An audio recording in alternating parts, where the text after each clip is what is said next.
Halo semuanya, jadi hari ini saya nggak mau bikin tutorial dulu karena hari ini saya pengen share beberapa proyekan-proyekan saya yang dulu pernah dikerjakan ketika masih SMA, ketika masih aktif berkonten gitu. Nah untuk kali ini saya pengen share pertama kali saya ngeproject sebagai sutradara, sebagai director lah gitu.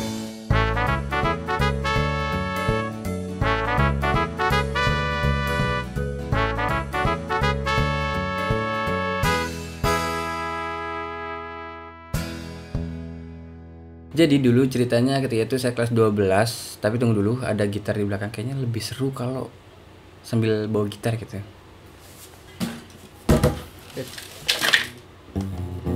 Jadi dulu ketika kelas 12 itu waktu pergantian pengurus, kita pengen bikin seru-seruan aja di hari terakhir kita, di hari-hari terakhir kita megang organisasi lah gitu.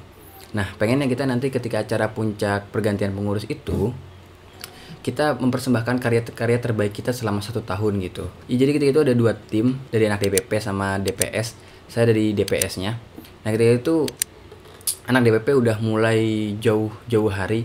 Dan saya dan teman-teman di DPS dan beberapa orang yang ngebantu proyekan ini yang ada di luar DPS itu sekitar prepare kayaknya 3 hari deh. Jadi saya ada inisiatif aja gitu, pengen bikin kayak parodi atau apalah gitu, setidaknya ada yang bisa kita persembahkan ke adik-adik kelas kita gitu, sebagai persembahan terakhir lah gitu ke mereka-mereka ini, ke generasi penerus kita gitu loh. Nah ketika lagi nyari ide, salah satu teman saya yang kebetulan dia aktif bermusik, dia menawarkan saya untuk bikin parodi cover gitu. Nah lagu yang kita pilih untuk jadiin cover, untuk dijadiin parodi itu adalah lagunya Virgon, Kamu Adalah Bukti. Ya gitu deh. Nah teman saya udah ngasih lirik, oke deh kalau pengen diwujudin proyeknya, karena dia kebetulan passionate banget sama parodi yang dia buat gitu, lirik parodi yang dia buat gitu.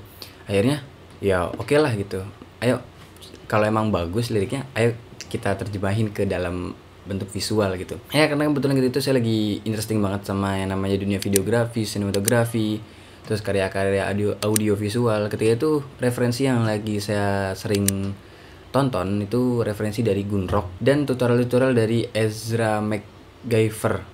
Cuma dia ketika fase saya lagi semangat belajar, dia hapus channel, terus ganti audiensnya dia ke musik, jadi saya unsubscribe dia. Tapi kalau sekarang kayaknya tutorial-tutorial lamanya udah di up lagi deh sama dia. Kembali ke proyekan yang lagi dibahas di video ini.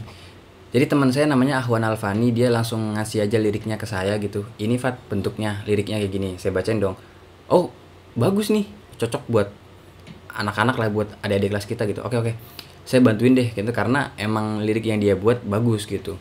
Ya habis itu kita prepare, saya tanya ke dia, kamu udah ada bentuk audionya belum? Kayak semisal dia, ini kan kita mau cover lagu, mau parodiin lagu nih, ini udah direkam belum gitu. Dia bilang belum Fat. Ya Allah, terus gimana dong ya? Terus akhirnya ya kita semalaman ngerekam suaranya dia nyanyi sama suaranya dia ngegitar gitu. Terus katanya sih kurang cocok. Akhirnya dia nyari-nyari gitu di internet, ketemu sama salah satu karaoke. Nggak tahu itu punya siapa, karena itu proyekan juga nggak terlalu niat sih, jadi ya udahlah gitu. Awalnya nggak niat gitu, ya udah nggak apa-apa gitu, pakai aja gitu. Kita sih lupa itu punya siapa ya, apa pakai sendiri apa gitu, saya lupa intinya. Saya tanyakan, ini mau rekaman pakai apa gitu, karena kita gak ada studio yang bagus lah gitu untuk bikin-bikin kayak gini gitu. Ya udah Fat, kita pakai Jalan Ninja aja gitu, kita pakai HP aja gitu, dari headset aja kita anunya rekamannya gitu. Yakin nih, ntar kalau ketahuan gimana? Ya udah nekat aja. Akhirnya dia nekat lah, ya udah ayo kalau emang mau nekat ya ayo nggak apa-apa. Habis itu balik ke kantornya saya, kita gabungin antara si audio, antara si aransemen sama si liriknya sama vokalnya lah gitu, digabungin. Oke, jadi fix nih. Udah ya beberapa kali udah ada perubahan, ada editing lah di tengah-tengah gitu, kayak wah ini echo-nya kurang nih, ininya kurang nih. Iyalah, saya nggak terlalu paham tentang dunia musik, ya udah ngikut aja arahan dia gitu. Dan akhirnya sekitar jam 11 malam deh itu audio udah selesai, karena targetnya saya besok kita harus udah mulai syuting gitu. Ya biar nggak terlalu mepet aja nanti hasil akhirnya gitu, karena ya ngeliat kondisi laptop lah gitu. Terus saya preview lagunya berkali-kali sampai dapat gambaran yang pas untuk dituangkan ke dalam bentuk visualnya gitu. Dan kebesokannya kita syuting.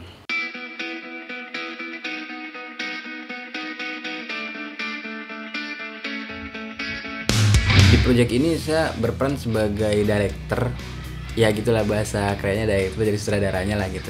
Dalamnya ketika itu Amin Abdurrahman, sama kameramennya 2 orang, Fitrah Aminullah sama Ali Garosi, karena kebetulan mereka berdua yang punya kamera. Jadi yaudah ayo, karena kebetulan juga dia partner saya kan, ayo bantuin lah proyekannya saya gitu. Ya ini pertama kali saya megang kamera, megang proyek-proyekan serius kayak gini sih. Ya menurut saya sih serius ya di waktu-waktu saya segituan gitu. Kita mulai syuting, ketika itu buat santri-santri lagi sekolah lah gitu. Nah kita kelas 12 kan udah nggak sekolah tuh di semester 2. Akhirnya kita luangin lah buat bikin karya ini gitu. Nah, akhirnya kita mulai di kamar santri baru, karena ada santri baru itu ada satu bagian yang kayaknya bagus banget nih untuk kita jadiin visualnya gitu. Terus lokasi kedua kita pilih di jalanan lah gitu. Terus lokasi ketiga itu di dalam masjid. Lokasi keempat di depan Puspagatra. Kamu dari pegangnya gini Min sampai nyiumnya gini. Nah terus yang terakhir kita belum yang terakhir, yang kelima kita di gazebo gitu, kita bikin openingnya. Baru yang terakhir kita balik lagi ke kantor ya buat ngegambarin papan yang mau jadi props gitu. Nah kebetulan propsnya itu lagi digambarin sama teman saya yang ahli, Lukman Muhyiddin. Sekarang dia nggak tahu keberadaannya di mana karena dia orang yang nggak terlalu aktif di sosial media gitu.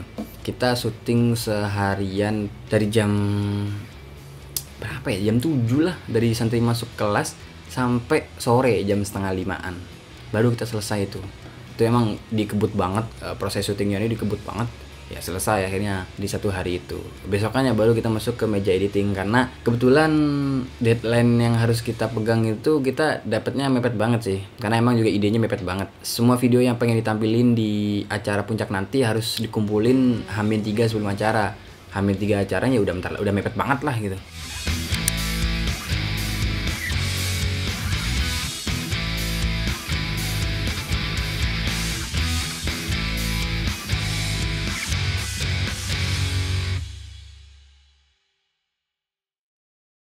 Nah, masuk ke meja editing, draft dulu awalnya udah selesai, draft awal lah gitu, masih cut to cut gitu, cuma gabungin videonya sama sinkronin lagunya. By the way ketika itu saya masih pakai Vegas, belum pakai Premiere Pro. Premiere Pro itu baru setelah proyekan ini baru saya ganti ke Premiere Pro, karena kebetulan kita itu kebutuhan syuting saya makanya green screen. Nah green screen di Vegas itu kan gak terlalu mendukung ya. Akhirnya saya hijrah ke Premiere Pro, ketagihan sampai sekarang. Nah di masuk tahapan editing tuh yang ngeselin banget sih, karena laptop juga masih laptop kentang gitu. Preview juga pakai 1:4 lah gitu biar tetap mulus gitu. Keselnya gitu yang bikin ngarang lagunya, dia minta video klipnya tuh pengen disamain kayak yang aslinya gitu, biar nggak terlalu hilang khasnya Virgonnya lah gitu. Jadi dia minta, Fat kayaknya boleh deh itu disamain kayak video aslinya di tipografi. Saya, hah? Yakin nih? Itu susah loh, beneran susah. Kamu pasti bisa lah gitu, pasti bisa. Kan kamu jago, kamu mahir. Iya deh, ntar saya coba. Jadi cuma makan waktu lama gitu. Ya itu sih paling kesel ketika itu. Video udah di render nih, udah selesai. Ya tau lah kalau ngerender di PC di laptop kentang itu gimana. Video yang 5 menit aja bisa ngerender sampai 5 jaman gitu. Oke, nggak apa-apa. Akhirnya ngaret deh. Ya yang harusnya saya udah bisa istirahat lah gitu, tapi dipakai buat ngerevisi sama buat ngerender gitu. Tapi ya udahlah. Bahkan kalau kayaknya ya kalau saya nggak pakai tipografi beneran tuh kayak hambar gitu videonya, cuma gerakan kamera apa sih gitu, hambar lah gitu. Ya mungkin pesan dalam video ini ya mungkin buat teman-teman yang baru pengen mulai di bidang apapun gitu, mulai aja dulu, karena penonton kita pun gak mungkin nyari tahu kita pakai alat apa gitu, kita pakai kamera apa, seperti apa gitu. nggak melihat alat-alat kita dengan semewah apa gitu, tapi yang mereka lihat adalah hasil akhirnya gitu. Bagaimana hasil akhirnya gitu. Oh ternyata bagus, ya udah gitu. Mereka pun ngasih feedback yang bagus juga gitu.